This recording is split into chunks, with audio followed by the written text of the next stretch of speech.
This is Dave, the Guru, and another tutorial using Gamesalad. In this private video, I'm going to show you how I designed and built my multi-touch template. And I just want to thank you for purchasing the template, and I hope it really helps you out. Now, one of the things that make multi-touch so much easier to do now is a new feature that Gamesalad recently added. So we're going to go up to the Devices tab, and we're going to click on the disclosure triangle next to Touches. And then we're going to click on the disclosure triangle next to this Active Attributes.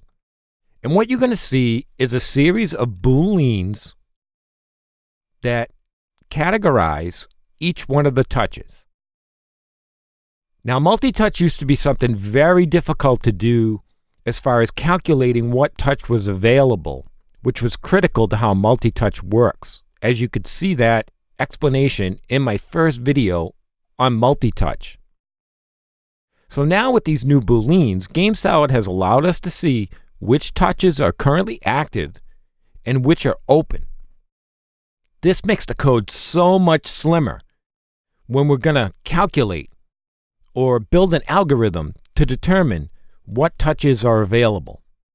That's critical because multi-touch is easy when you're going to touch things in order. But it's when you release one of the touches in the middle, say touch 3 or touch 5, when you have 6 touches, that makes it difficult to calculate which touch is available. Because Apple always goes back to, when you touch, it goes back to the lowest available touch count. So if you had 6 touches and you release the third touch, when you touch again, it's automatically going to go to the lowest available touch count, which is 3. So what I've done is I built a touch manager. So in here, this is our basic algorithm where we're going to calculate what the lowest available touch count is at the time. And we're going to produce that out to this attribute I've got called available touch. And this is always going to contain the number that is the lowest available touch in the touch count. So let's just go into the touch manager, because this is really the heart of calculating multi-touch. So as you're going to see, we've got a basic attribute in touch 1. So in game touches active, touch 1, that's the booleans, is false. That means touch 1 is available. We're going to go ahead and change that game level attribute to 1. And as we progress through each touch, we're going to see what the lowest available touch count. Now, we don't have to have all the other touches in these conditions, because we don't really care if touch 2 is available. We don't care whether touch 3 or through 11 are available or not available, because through each swipe, we're always looking for the lowest available touch in the touch count. So all we have to concern ourselves with in order to calculate the lowest available one is what the conditions are above each one. So as you see, as we progress through this code cycle, we're just looking to see if the touches available to the touch count we're at are available. If they're not, then it'll jump to this one. And if it's not, it'll jump to that one. And so it's the same progression all the way down to touch 11. When we get to the end, we do look at all the other touches. As you can see, that they're true, then that means that this is the lowest one available. This makes it really simple to code, since we're only looking for the lowest available touch count. Now, let's go in and let's talk about the touch manager for a minute. Let's go into this scene and look in the layers palette. Now, what you're going to see is here, I've got the touch manager on the screen. This code cycles so fast the way that I've built it, that in Gamesalad, as we know, in the layers tab, when the code is scanned, it goes from bottom to the top. So we need to make sure that the touch manager is always at the top of the layer above all the other actors that we're using for touching. If we move this, then it won't work, because this happens within one code cycle. So when you touch different things and it reaches the touch manager, that's when stuff changes. It calculates what's available and what's not. It happens so fast that this needs to be critical, that this needs to be at the top, or it just won't work. It'll glitch up on you. This makes it really fast, and I'll show you why in the code I'm able to get it to go so fast. So let's go ahead into one of our actors. Let's go ahead with a straight constraint actor that we have here. And let's go ahead and look at the rules. So we've got overall conditions. They're all encapsulated in this when simple touch is pressed rule. And then in touch 1, what we're doing is we're looking to see if touch 1 is available, if it's touch 1. So we've got a self attribute here. And let's go ahead into otherwise connection, because this is the real trick right here.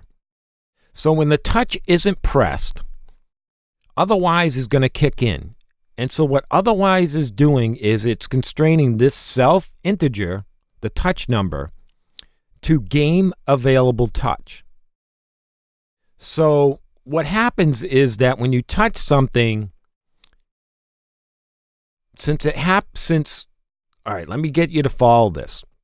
Since I showed you in the layers that the touch manager is at the top of the scan or the last thing to be scanned, what happens is the game level attribute in here will always show you the lowest available touch count right before you touch something.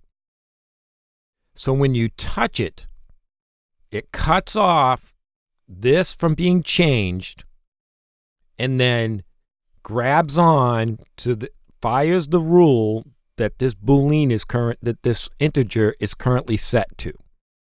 So this will be looking constantly, since it's a constraint, on what's available. So whatever is available, when you touch it, it's going to grab onto it and it's going to lock out this from being changed. So we don't have to have a bunch of other rules to lock it out in conditions. And then when it gets to the cycles through, which happens in like 0.003 of a second, probably before you can reach down and touch another object, it's going to go right by the touch manager, and it's going to change that touch manager is going to change that game level attribute to the next number.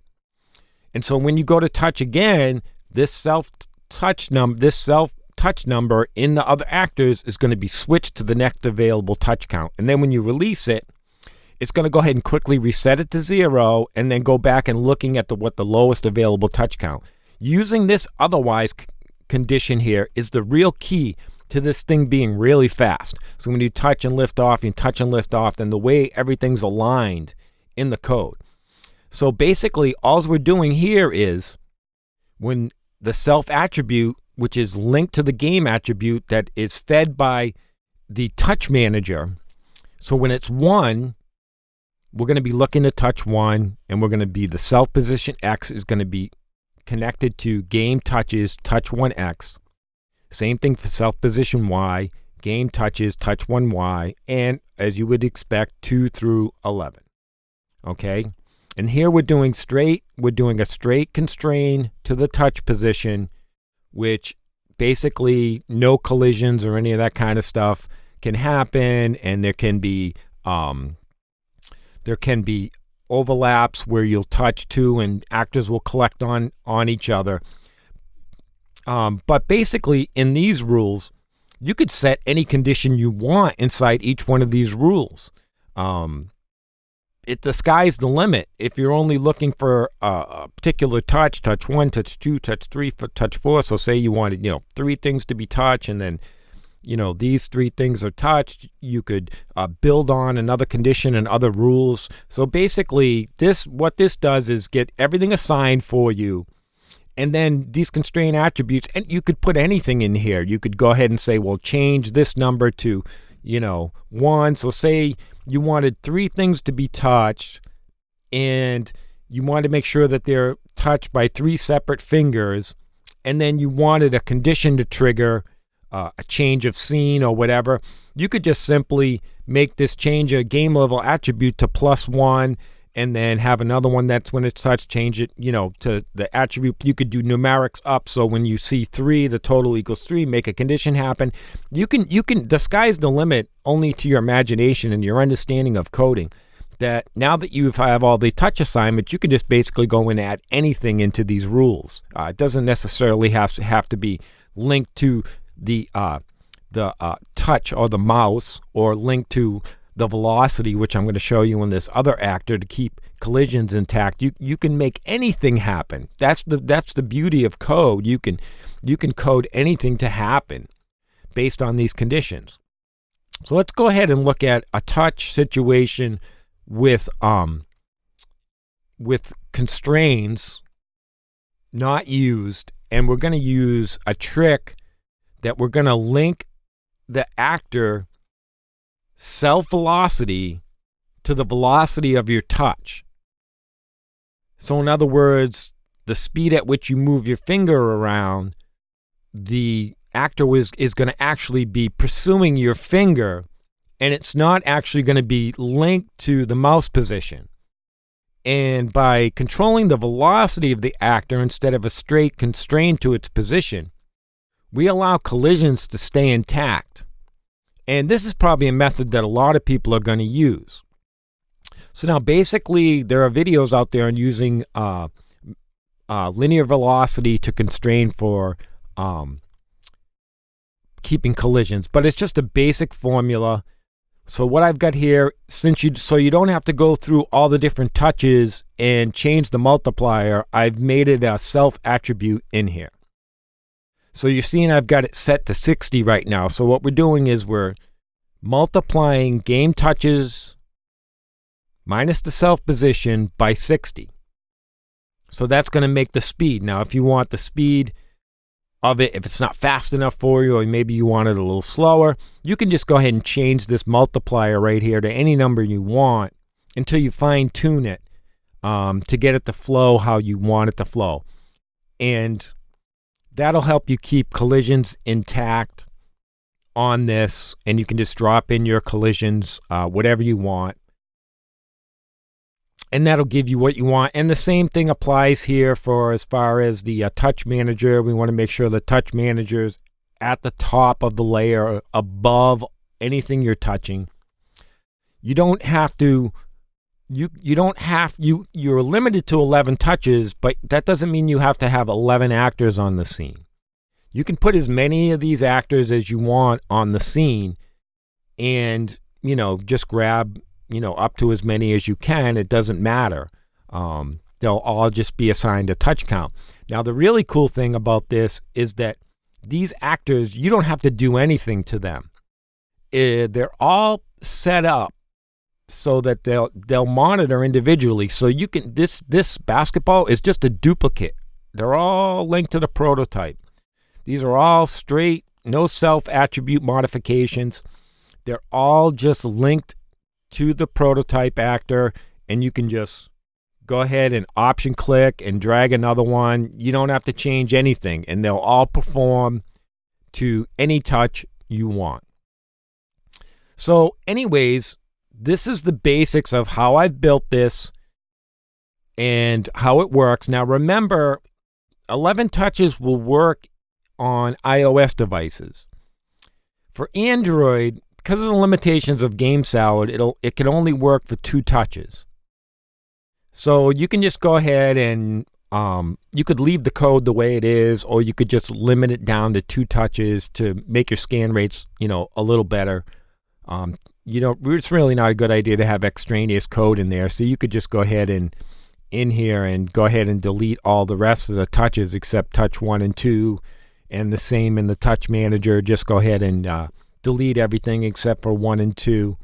And then when Gamesalad updates its Android stuff, you could go ahead and use more touches in this with Android. You can find me on the forums under the name Lost Oasis Games. This is Dave, the Guru. I'll see you in the next video.